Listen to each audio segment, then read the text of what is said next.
Good morning dear students, मैं धर्म सिंह मीणा आपके अपने यूट्यूब चैनल डीएसएम क्लासेस पे आपका स्वागत करता हूं।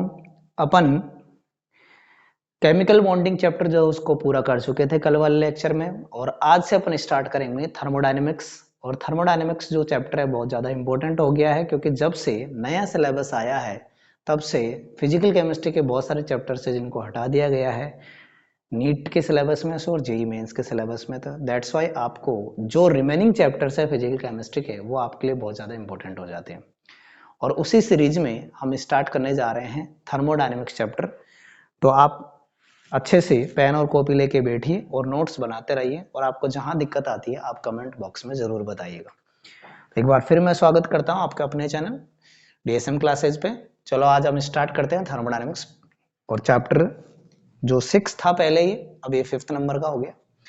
और पार्ट फर्स्ट जो है वो हम आज डिस्कस करेंगे, जिसमें हम कुछ बेसिक टर्म्स जो उनके बारे में बात करेंगे। चलो स्टार्ट करते हैं। Basic terms. बेसिक टर्म्स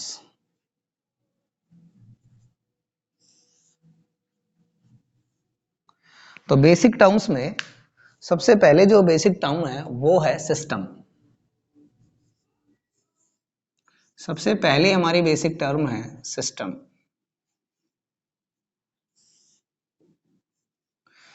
देखो स्टूडेंट, सिस्टम जो है वो हमारे पूरे यूनिवर्स का एक ऐसा पार्ट होता है, एक ऐसा हिस्सा होता है जहां पे हम ऑब्जर्वेशंस करते हैं, प्रैक्टिकल्स करते हैं। जैसे हम रूम में किसी कंटेनर में, किसी बीकर में पानी गर्म कर रहे हैं, तो या फिर किसी टेस्ट ट्यूब में आप कोई प्रैक्टिकल कर रहे हो, तो वो जो बीकर या टेस्ट ट्यूब है वो क्या होगा, वो जो पार्ट है यूनिवर्स का वो सिस्टम होगा। ठीक है ना? तो हम ये बोल सकते हैं the part of universe,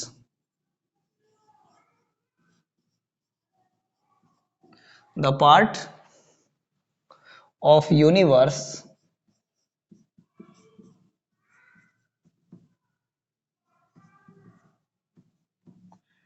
which is under observation,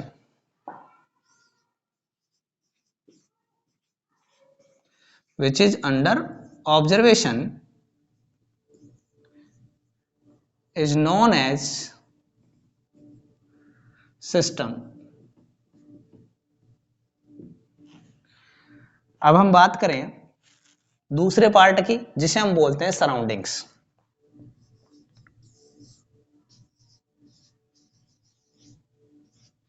इसे हम बोलेंगे सराउंडिंग्स। तो सराउंडिंग्स में क्या होता है कि यूनिवर्स में सिस्टम को छोड़ के बाकी रेस्ट पार्ट जो है वो क्या हो जाएगा, सराउंडिंग्स हो जाएगा। तो the rest of the part, the rest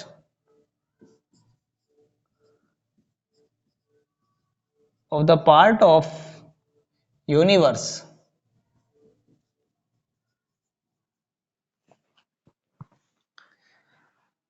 except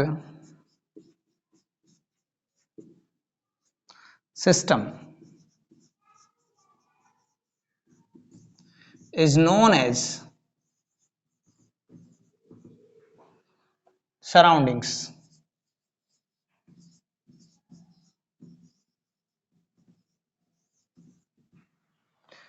ठीक है?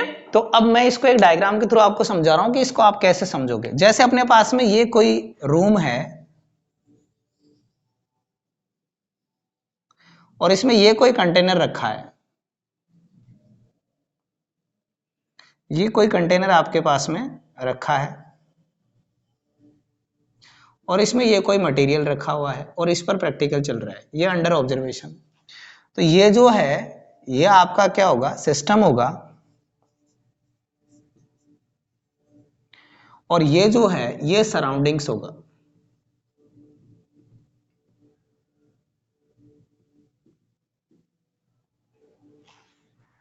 क्लियर है? तो ये चीज आप लोगों को ध्यान में रखनी है। अब आप इसे फटाफट लिखें, फिर अपन पढ़ेंगे टाइप्स ऑफ सिस्टम।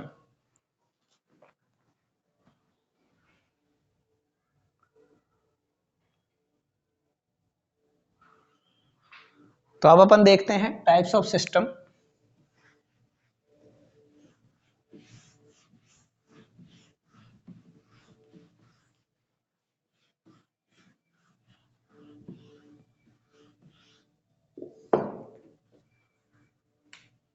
का बात करते हैं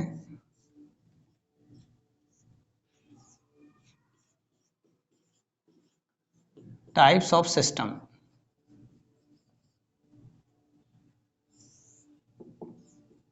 तो बेसिकली सिस्टम जो है वो 3 टाइप्स के होते हैं। सिस्टम जो होते हैं वो 3 टाइप के होते हैं। सिस्टम्स के जो टाइप है वो कितने हो जाएंगे? 3 हो जाएंगे। फर्स्ट हो जाएगा आपके ओपन सिस्टम, ओपन सिस्टम। दूसरा हो जाएगा क्लोज सिस्टम,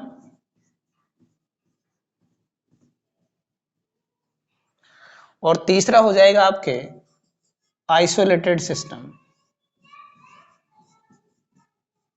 आइसोलेटेड सिस्टम।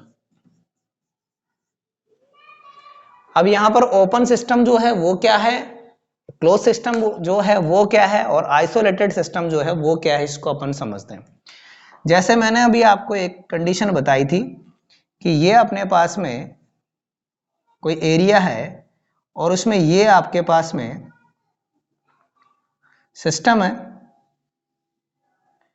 मैंने कहा ये तो क्या है, सराउंडिंग्स है, ये तो आपका सराउंडिंग्स है,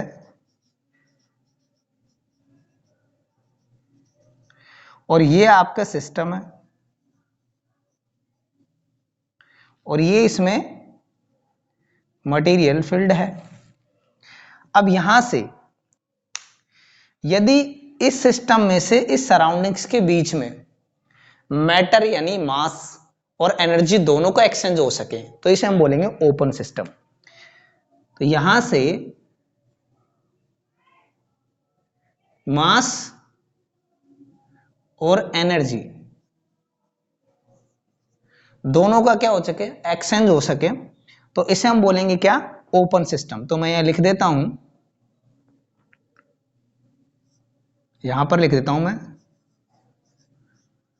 बोथ मास एंड एनर्जी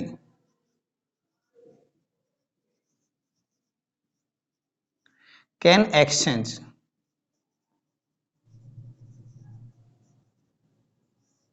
ये होगा क्या, ओपन सिस्टम में। क्लोज सिस्टम में क्या होगा कि ये जो सिस्टम है ये हो गया सराउंडिंग्स और ये हो गया सिस्टम, ये इसमें ये कंटेनर में क्या है, मैटर है। अब इसमें क्या होगा कि मास जो है उसका तो एक्सचेंज नहीं होगा लेकिन एनर्जी का होगा।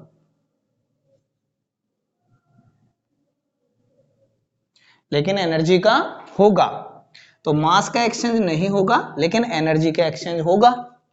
तो यहां हम लिख सकते हैं मास कैन नॉट एक्सचेंज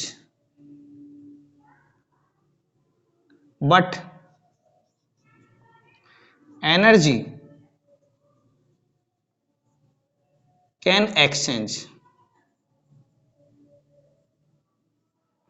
एनर्जी क्या हो सकती है, एक्सचेंज हो सकती है। अब मैं यदि तीसरी कैटेगरी की बात करूं तो यह आइसोलेटेड है।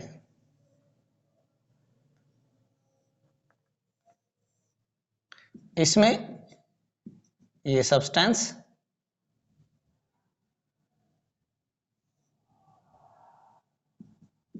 तो यहां से ना तो मास एक्सचेंज होगा और ना ही एनर्जी एक्सचेंज होगी।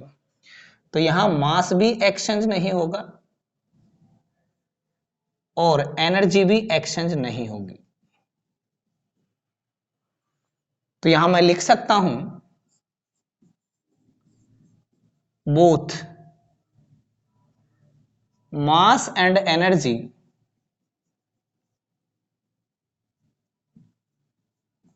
कैन नॉट एक्सचेंज्ड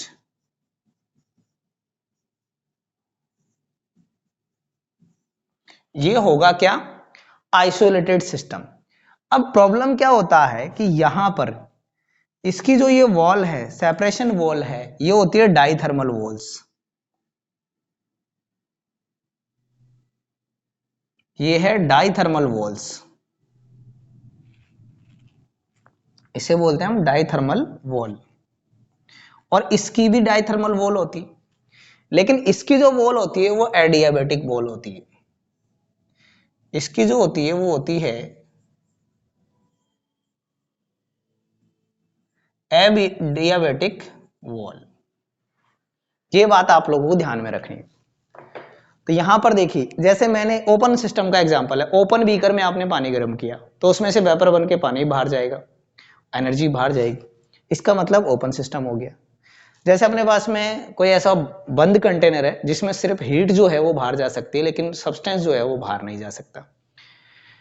जैसे थर्मस फ्लास्क है, तो आइसोलेटेड सिस्टम का एग्जाम्पल हो गया वो। उसमें क्या होगा कि ना तो हीट बाहर जाती है और ना ही मास बाहर जाता है, इसीलिए तो लॉन्ग टाइम तक, या हम कह सकते हैं कि जैसे 2 घंटे 4 घंटे 6 घंटे, इसके लिए जो है उसमें जैसा सब्सटेंस आप गर्म रखोगे तो गर्म रहेगा, ठंडा रखोगे तो ठंडा रहेगा, उसे हम बोलते हैं आइसोलेटेड सिस्टम।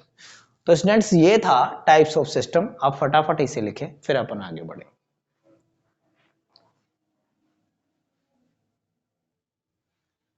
अब हम बात करेंगे कुछ प्रॉपर्टीज होती है सिस्टम के, उनके बारे में।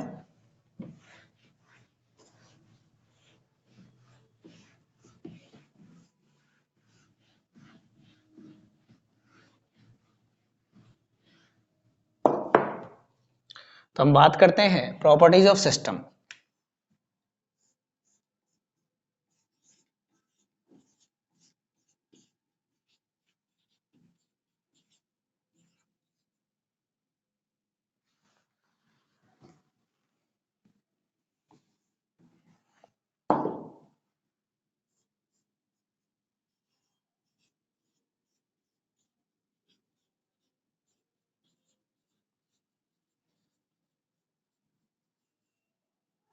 Properties of system.